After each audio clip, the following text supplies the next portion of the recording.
All right, so I wholeheartedly believe in the idea that you are what your record says you are, but I also believe that September is the new August, as Brian Baldinger said. So we don't really know any of these teams or what they are just yet. So this video is really just pointless clickbait anyway, but also so are all power rankings all year long. So I'm just following the trend. Yeah, I'm a follower, not a leader, not a role model. Told you all that already. That being said, I got the 40 Stabbers at number 10 in these rankings because I feel like this team is basically just Brandon Ayuk. And as someone who drafted this nigga to my fantasy team, I can tell y'all he's been nothing short of disappointing. Every time I inserted him into my starting lineup, to the point that I benched him this week for Khalil Shakir. And yeah, y'all can imagine how that turned out.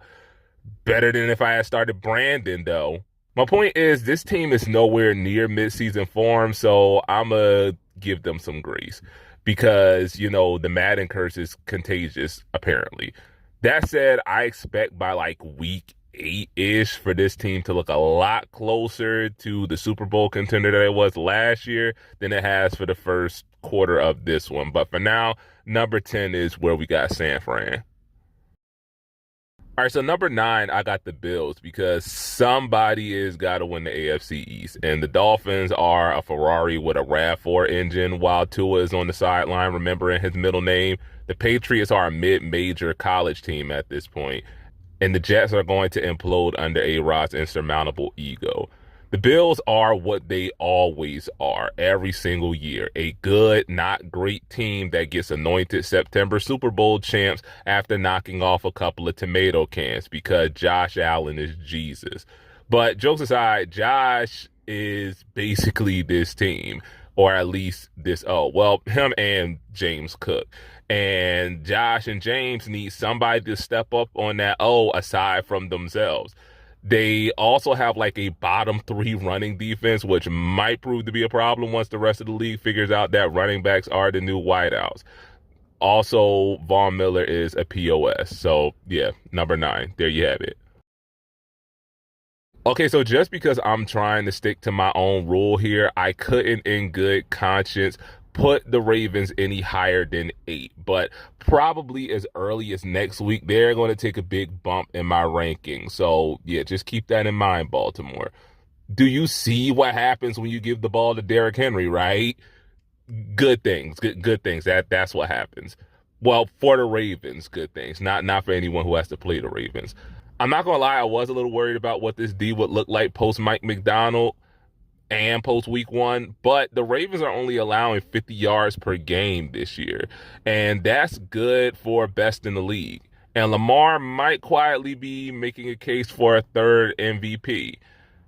Except, okay, so the Baker Mayfield reclamation project can officially be ruled a success now, right? Again, it's ultra early to be talking year-end awards, but in a season in which passing numbers are probably going to be lower than a snake scrote, and in a league where running backs apparently don't exist, Baker is making as good a case as anyone, if you ask me, if he can stay up off the ground, which I doubt he can. That's the big Achilles heel with Tampa. That win on Sunday was less about how good Tampa is right now and how barf-inducing Philly is, specifically the pass rush.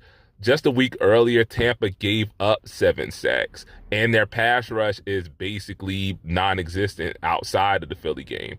And I still don't know how much of that had to do with playing in the Devil's hot box. So, yeah, for now, Tampa stays at 7. Honestly, I probably should have them at 8, but whatever. It's done now. I'm not redoing this video. Okay, so let me be the one to go ahead and slash the tires on the Commanders hype train. As good as Jaden Daniels has looked over the first quarter of the season, the other side of the ball looks as bad as the O does good. The no names are still bottom 3rd in the league in every defensive team category and are dead last on 3rd down defense. Listen, as an Eagles fan, I should know better than anyone not to put too much stock in one good game. which I didn't know better than to do that. And that's why I sat on the couch with a gallon of bleach for the rest of the afternoon on Sunday. But yeah, let's pump the brakes on the Commanders until they can prove to be confident on the less sexy side of the ball. Okay, so believe it or not, I was more impressed with the way Seattle lost than with any of its wins because they kept it a game all the way until the last 6 minutes of it, and they did it with balance. One thing that all the contenders have is flexibility. They can beat you a myriad of ways, just like the court system. They can run the ball down your throat, but also air it out when need be. The problem is that they might not be able to stop anybody with half a working offense. Like I said before, Detroit was the Seagulls' first real test this year, in my opinion. And yeah, the old pass with flying colors for the most part, but the D might have to repeat a grade. Like, okay, Jared Goff is one of the more underrated QBs of his generation, if you ask me, but you can't let that man hang 3 bills on you while batting 1,000. I'm sorry, y'all better hope for your sake that you've lapped San Francisco before C-Mac gets back, because that might be the only real way that y'all win this division. But for now, y'all are at, I don't even remember, what is this, 6? I mean, a win is a win, especially in division, and Houston is probably going to dog walk it anyway, but y'all are also developing a nasty habit this year of playing these games a little too close to the chest. Sounds familiar, to be honest. And the thing is, it's all self-inflicted. I swear I'm not wishing our season on y'all, Houston. Houston has a league high 40 penalties through 4 weeks. The good news is all of that can be cleaned up. Or I hope so. Or I don't hope so. Whatever, man. Y'all get my point. Okay, so now it's time for the big boys. And yeah, I'm going to put the Lions here for now just for that one blemish on their record. But seriously, if not for that, Detroit would be on the top of this list like they were before the auto industry collapsed and Ronald Reagan invented crack. I mean, what really do y'all want me to say that I haven't already? The pass defense is still kind of suspect, especially after giving up 4 bills to Geno.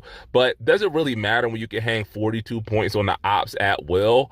I mean, I guess in that vein, the other thing I'd like to see y'all do is get more takeaways, but whatever, man. The Lions are going to the chip this year, and hopefully that means we can offer Ben Johnson the Liberty Bell and a cheesesteak or something to come to Philly and get us out of this nightmare. Okay, so don't get mad at me, Vikings fans, but I had to dock y'all a little bit for nearly letting the Packers come back on you. But otherwise, this has been as good a start to the season y'all could have hoped for, especially with the franchise savior already hanging from a cross. I mean, I don't really have anything else that I haven't said about y'all already. So long as Sam Darnold doesn't get flashbacks of his time at MetLife, this team is going to go blow for blow with Detroit for the division, and what might be sneakily the best one in football right now. And obviously, at number 1, we have the Eagles. The Eagles... Kill me, man. Okay, so obviously number 1 is the Chiefs, right? And I mean, as unimpressive as they are, and specifically the offense has been, and even more specifically Mahomes has been, they're still one of the only 2 undefeated teams left in the league, and they are the reigning champs. And remember what I said about you being what your record says you are? And we all should have learned by now that the regular season doesn't really matter in Kansas City anyway. Just get to the playoffs relatively healthy, and they're basically penciled into February, doing no small part to the refs as we go and keep it a buck. I don't know, maybe the Rice injury is something to be concerned about, but that's not that big a deal with half the zebras having Andy Reid's mustache tattooed on the small of their back.